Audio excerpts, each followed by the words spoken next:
It's astonishing to find myself in this position, staring at a mugshot that tells a story I never anticipated. Meanwhile, my ex-husband seems to be thriving, basking in the glow of a life unburdened by such shadows. My name is Emma. At 28, I reflect on the journey that began when I married James at the age of 21, while he was 35. It was never meant to conclude in such a manner. At the outset, James and I appeared to be an ideal match. He had this entire well-structured existence unfolding. A pleasant condo, a respectable car, and a stable career in some corporate realm that has always eluded my complete comprehension. At the time, I had just embarked on my journey in medical billing and was still sharing a space with roommates when our paths crossed at a barbecue hosted by a mutual friend. James appeared remarkably composed in contrast to the young men of my generation, who often forgot even the simplest tasks, like purchasing toilet paper. The initial 2 years were truly remarkable. He whisked me away on genuine vacations, not merely weekend getaways to a friend's lake house, but to luxurious resorts where the drinks were adorned with charming little umbrellas. Upon moving into his condo, a sensation washed over me, as if I had leapt forward in the journey of life. My friends were envious, and I reveled in it. Then the tides began to turn. James received a promotion, a moment that should have been filled with joy, yet he found himself toiling away into the late hours. I would find myself at home, aimlessly scrolling through Instagram, while he engaged in networking or some other pursuits at business dinners. I began to experience an unsettling sensation, as if I were merely a trophy wife. The youthful, charming presence that awaited him upon his return, a reward for his triumph among colleagues. It was at that moment I began to seek out confrontations. Initially, they were merely ordinary disputes. What could possibly be the reason for his silence in response to my message? What was it that compelled him to work incessantly? What is it that prevents us from venturing out more frequently? Yet, there was an undeniable feeling within me that fractured under the weight of a single night. He returned home once more in the late hours, laden with apologies and takeout from my favorite restaurant, and in a moment of frustration, I flung the container against the wall. James's expression spoke volumes. The memory lingers vividly in my mind. Stunned. Wounded. Yet, he simply went about tidying it up as I unleashed my frustrations upon him. I was certain he wouldn't retaliate. James carried with him a steadfast resolve, a vow born from the painful memories of his father's mistreatment of his mother during his formative years. Thus, I persisted and persisted. I would strike his arm in the heat of our disputes, hurl the TV remote across the room, and slam doors with a resounding finality in his presence. There was a moment when I found myself slapping him after he remarked on my childish behavior. The most unfortunate aspect? In that moment, a surge of power coursed through me. In the eyes of those around me, I was the charming Emma, wed to that kind, older gentleman. James was cherished by my family. Our friends believed we epitomized couple goals. What transpired behind closed doors remained a mystery to all. How I would transform into this furious beast the moment we found ourselves in solitude. I would confide in my dear friend Tricia, lamenting about James's emotional unavailability and his controlling nature regarding finances, all the while conveniently omitting the fact that I had maxed out our joint credit card or had thrown his laptop onto the floor. After 7 years, it was evident that James was beginning to show signs of weariness. He immersed himself in work, perhaps as a means to evade the return home. It was at that moment I stumbled upon the records of his discussion with a financial advisor. James had been shuffling funds, establishing new accounts. My initial reaction wasn't to consider that he might be planning for our future. Instead, it was a sharp realization that this man was likely plotting to abandon me and conceal his finances. I headed directly to Tricia's place and completely broke down. It was Tricia who initially sowed the seeds of that idea. If he decides to divorce you, he'll walk away with everything, as it was all his before you came into the picture, she remarked, unless you can demonstrate that he was abusive. In that case, you would secure a significantly larger settlement, garnering the support of many rather than his. Initially, I brushed it aside with a chuckle. Yet, upon my return home, I found James absent. Once more, contemplation washed over me as I grappled with the inherent injustice of it all. The deeper I delved into my thoughts, the more I found myself persuaded that he exhibited emotional abuse. And if he exhibited emotional abuse, could it truly be considered far-fetched to suggest he was also physically abusive?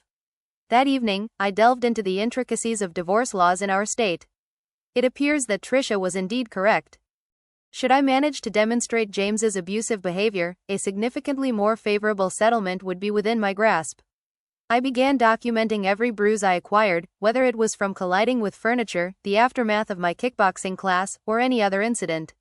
I began a journal, crafting entries that recount events that never took place. I honed my crying visage in the mirror, all the while delivering sharp smacks to James whenever the mood struck me. The plan for divorce swiftly morphed into an all-consuming fixation. I scheduled a meeting with the formidable divorce attorney that Tricia suggested. As I took a seat across from Vanessa, the attorney, I brought up James's domineering nature, observing the subtle transformation in her demeanor from composed professionalism to something more predatory. She explained that Georgia operates under the principle of equitable distribution. In the absence of any evidence of wrongdoing, it is probable that you would receive some alimony, given his higher earnings.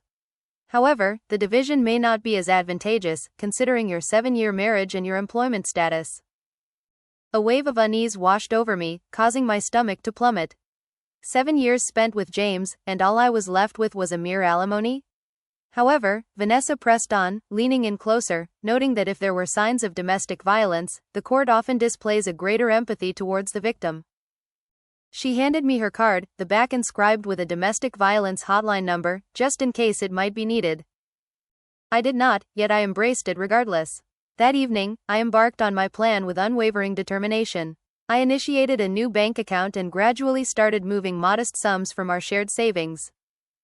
I would deliberately provoke James, capturing the audio on my phone, discreetly tucked away in my pocket.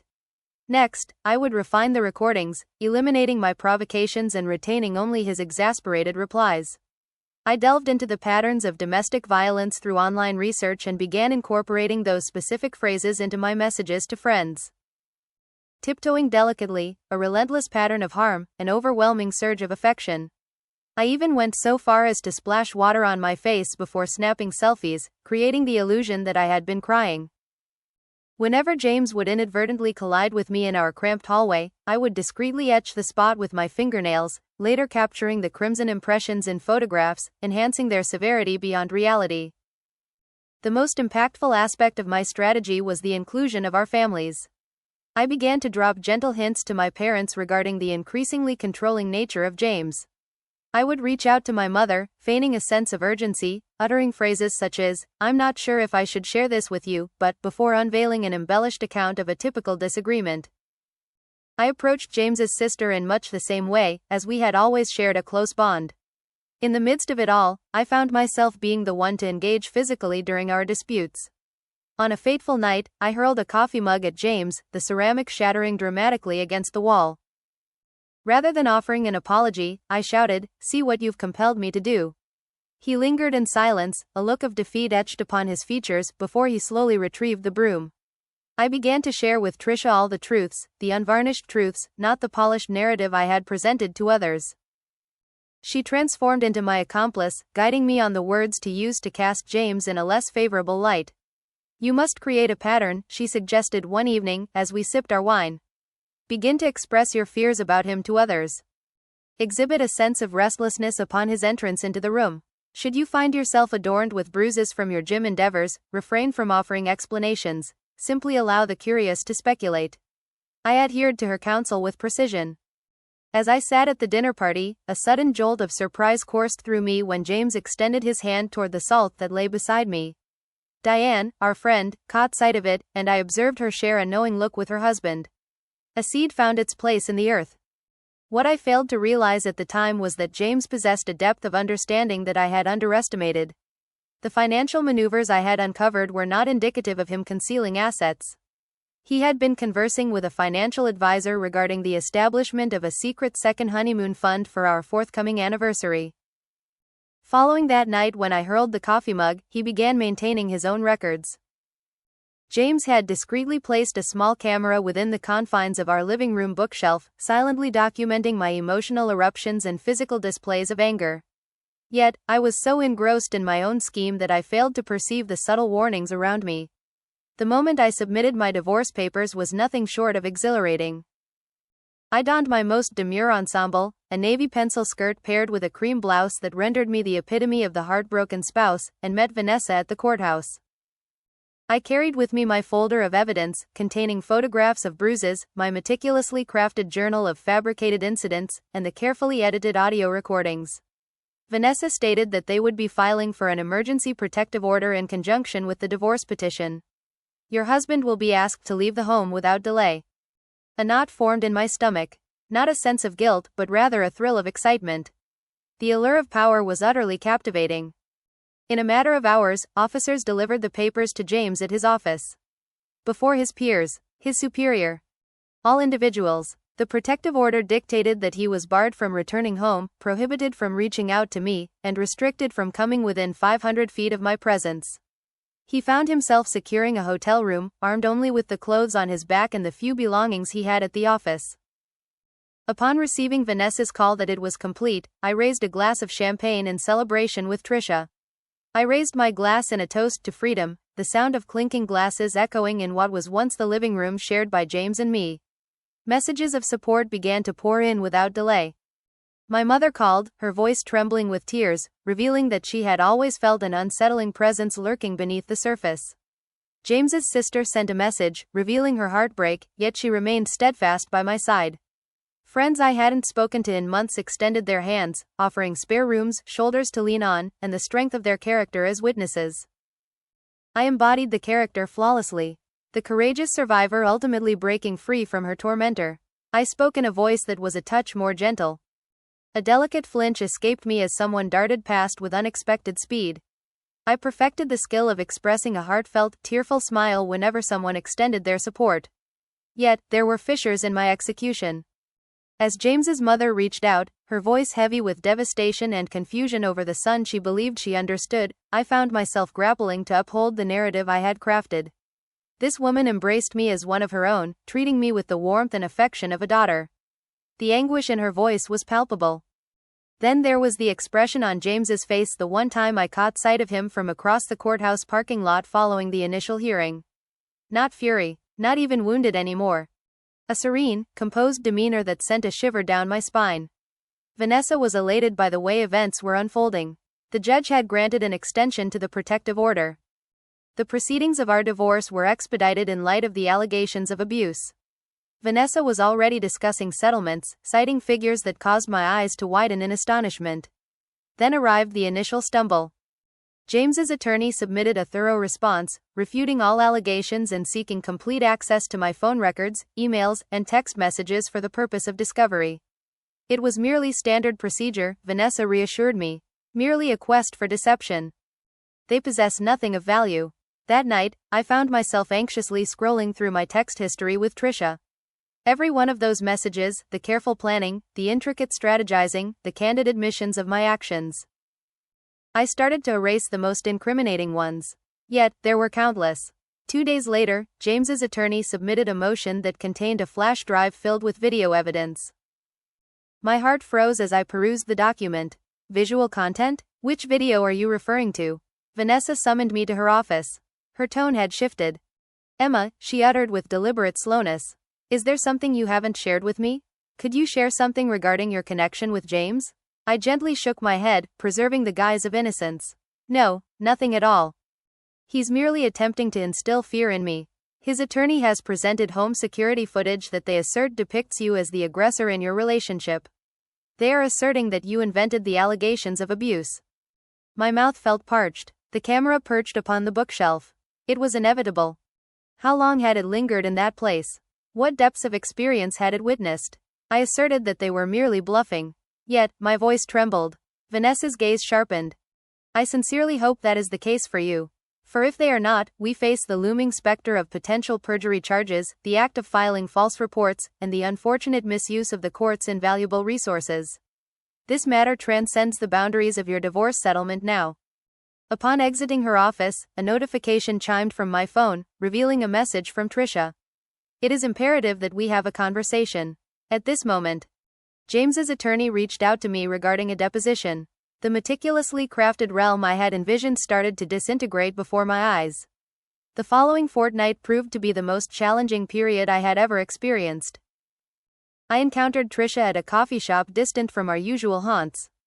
Upon my arrival, she was already present, anxiously tearing apart a napkin. What did you convey to them? I asserted my request before even taking a seat. Nothing yet, she murmured. However, Mel, they possess our messages. Every single one of them. James's attorney provided a series of screenshots. My stomach plummeted. In what manner? They have been removed. A tech expert managed to retrieve them from the cloud or some similar source. I'm uncertain. She surveyed her surroundings with a sense of unease. I cannot betray the truth, Mel.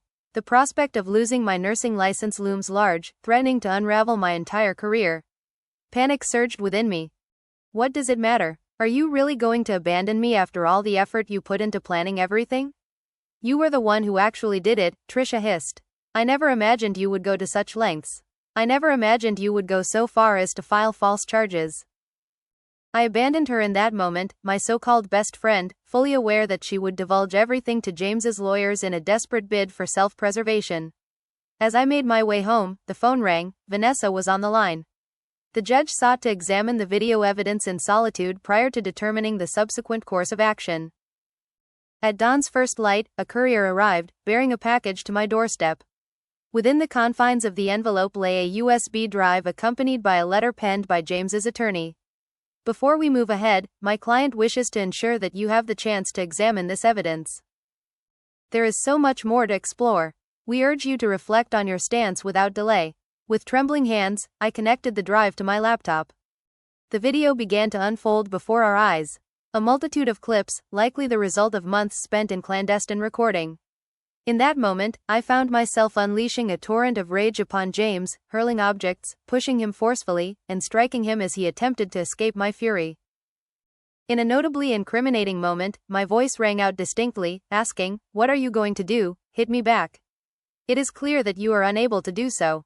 By that afternoon, Vanessa had summoned an urgent meeting with James's attorney. For the first time since this all began, I found myself seated across from James. He appeared transformed, imbued with a newfound strength, less burdened by the weight of his past. His attorney stated with precision that they are ready to present a deal.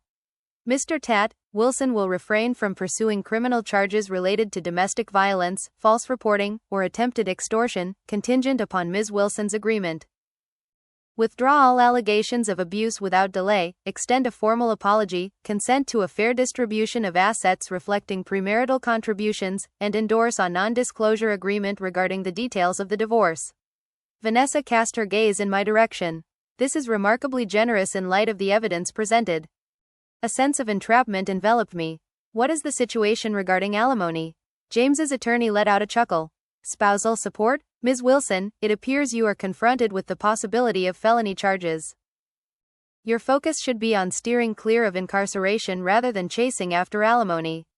I affixed my signature to the agreement that afternoon, believing at last that the nightmare had come to an end. I acknowledge my mistake.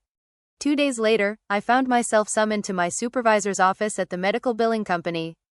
A collection of videos had been sent to them. An employee who had lodged false domestic violence claims and engaged in perjury could not be entrusted with sensitive patient information.